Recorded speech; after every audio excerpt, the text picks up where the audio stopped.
Hello, my name's Phil Doran, and along with my partner Sean Wheeler, we run this company, Freight Training.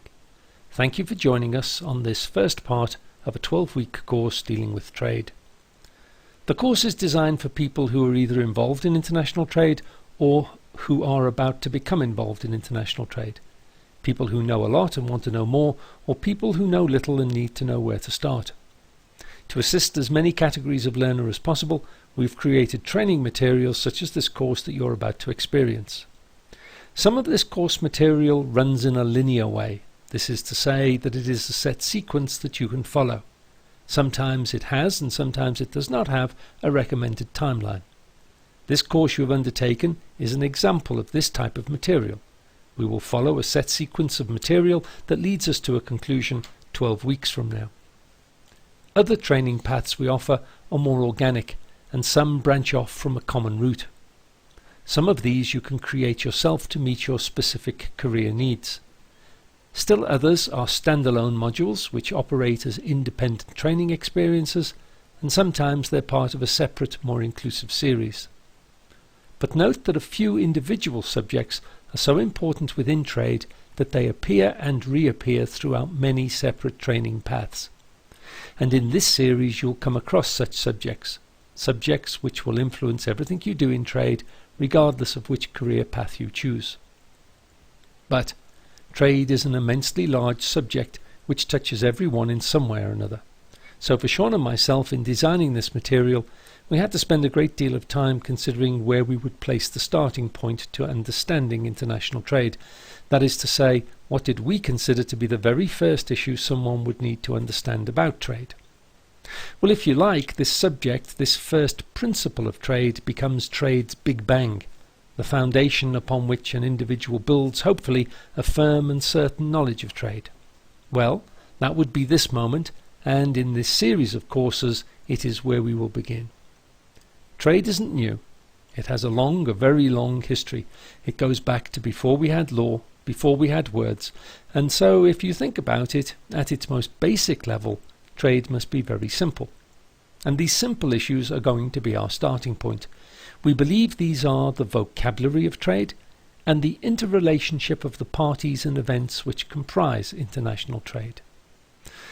Not just a matter of who does what in trade, but who are these players anyway, and what is their relationship to each of the other parties in trade. But, like any building blocks, the very simple ones, the first blocks, these are the foundations that everything else will be built upon. If we get them right, the structure we build, our careers, well, that should be more stable. Of course, if we get them wrong, if the foundations are weak, well, the whole building could fall down at some future point. However good it looks above the ground, it is the foundations that are hidden from view that become the most important issue. This series, as you know, comprises of 11 modules. Well, these modules are our foundation. As best possible, we've tried to make each module about an hour in length. Obviously, this will not be exactly true in each instance, and to keep to this parameter, some subjects have been broken down to be covered over 2 or more modules. Within the module, we've broken down the recordings into 3 and sometimes 4 sections, dependent on the content. At the end of each of these subdivisions, we will suggest that you take a break. If you're in a contact group working with a facilitator, these breaks are points for you to stop listening and to discuss the material covered in the previous section. You may have questions, or you might wish to share opinions. Be guided by your facilitator in this. However, if you're doing this course by correspondence, where you're not part of a discussion group, we'll still recommend you break at these intervals, even if only to gather your thoughts. Trade is very intricate. It isn't beyond your understanding, but there is a lot to it. If you try to cram it all in too quickly, you will get confused, so pace yourself. Make use of the breaks, 5 minutes, 10 minutes, and try and pace the modules so that you cover them weekly, rather than all in one go. The materials you have will comprise of discs or electronic media.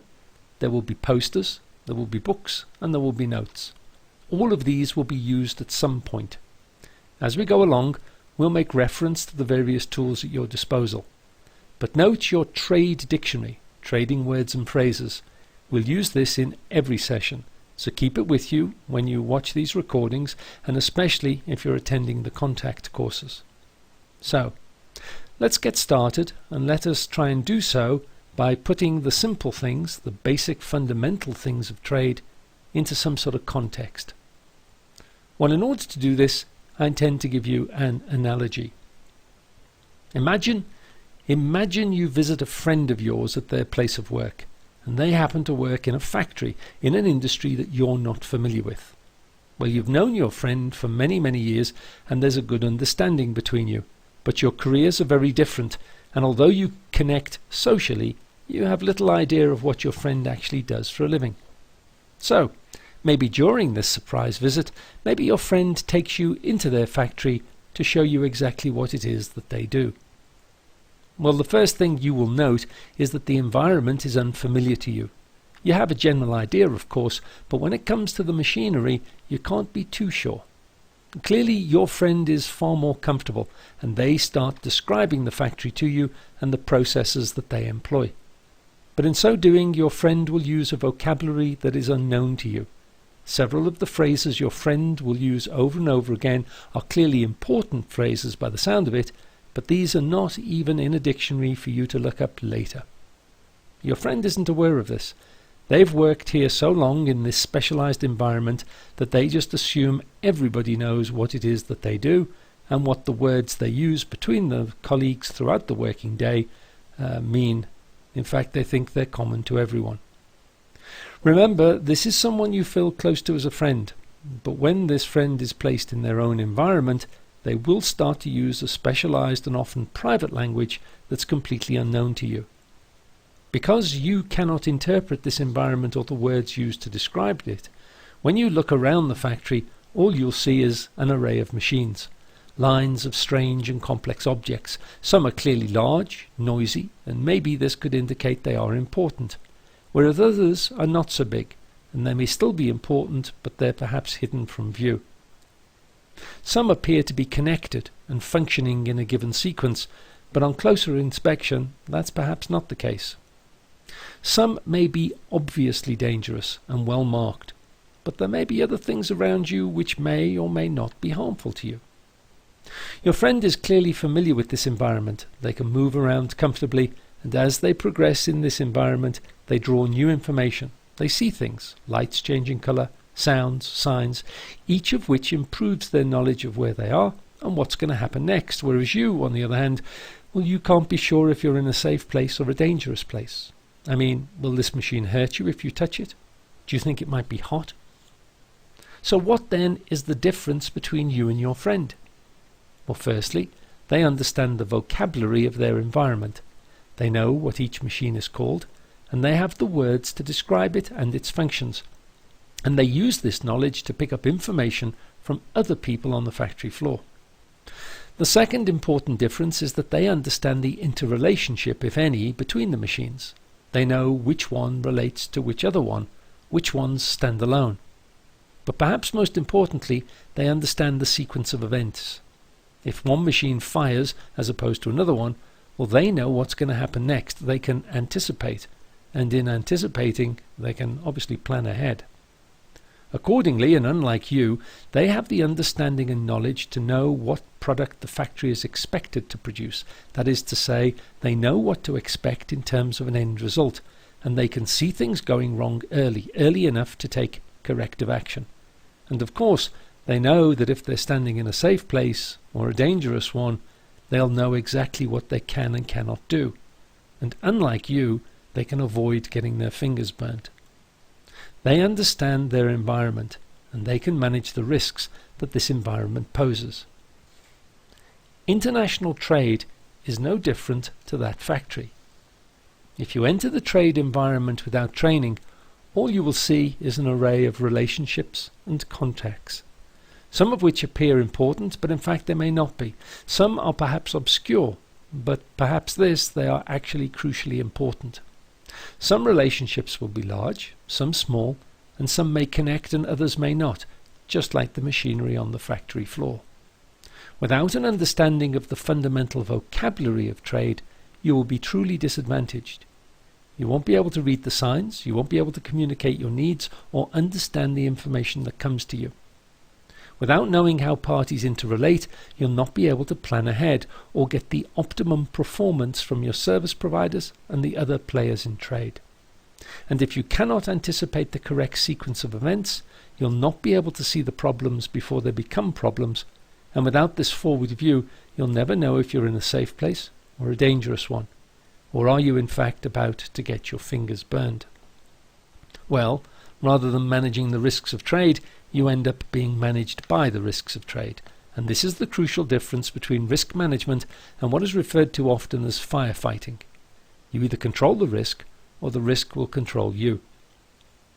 Now, your friend was not born with the knowledge they now have of the factory. It was something they learnt. But during this period of learning, their apprenticeship, they were most likely not allowed to work in the factory unsupervised or to use machinery which they didn't understand. They couldn't make it up as they went along.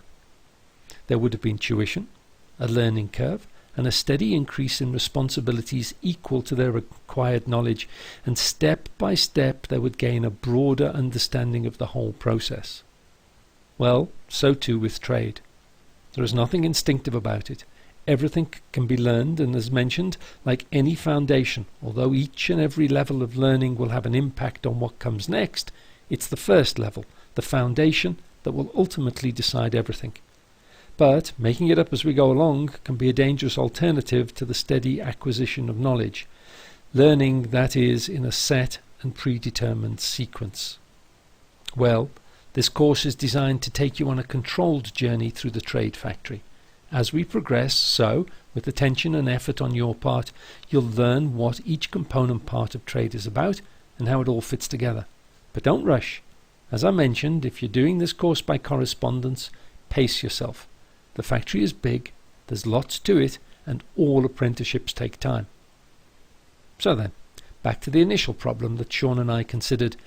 In the great factory of trade, where does it all begin?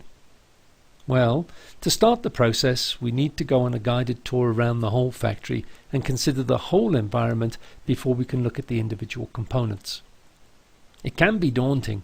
This factory is huge, but that's okay. Anything worth learning must take effort, and if a single training course could teach you everything about trade, well, that'd indicate that there wasn't actually that much to learn. This course is going to get you started, get you pointed in the right direction, but there will be so much more beyond this, a lifetime's worth of training, in fact. But know this, whatever it comprises, it can be learned. Trade isn't obscure, it isn't academic. Trade is about things and actions, and it isn't mysterious at all. It's practical, and learning it just takes time and, of course, effort. So where is the beginning? Well, we need to inspect each of the machines in our factory. Some you personally may already know about, but even if you've never been involved in trade up to today, it's going to be okay. As I say, we need to take our time. If you already know a little, that's great. But if you know nothing about trade at this point, well, that might even be better. The result is so much clearer when you write on a blank piece of paper, after all. Only once we have seen the lay of the land, the floor plan of the trade factory, can we begin to consider what each of these machines does and how they interact on each other and so on. Don't be daunted, we are going to take this slowly. But now, look at this screen and make a note of what it means to you. You know, you might think, but I've no idea what this is about. Or you may say to yourself, this is confusion, it's not been explained to me. Or perhaps you may think, well, I know one or two of those words up there, but there's much more than that I don't know. Well, that's all okay. Just write down your impression. Write down, I have no idea, whatever comes into your head. Because 10 weeks from now, I'll show you this screenshot again and ask you to go back on the note you are making now. So keep it somewhere safe. What we will do then is measure how far you've journeyed, how far we've travelled in understanding trade. At this juncture, I suggest you break just for 5 minutes or so. You can check your materials, make sure you've got everything, maybe stretch your legs. And if you're going to do the course by correspondence, resist the temptation of going immediately onto the next recording. It runs for much longer than this one, so take a break now. There's so much more to cover, and rushing it isn't going to do you any favours. So pause now and restart the recordings when you're ready.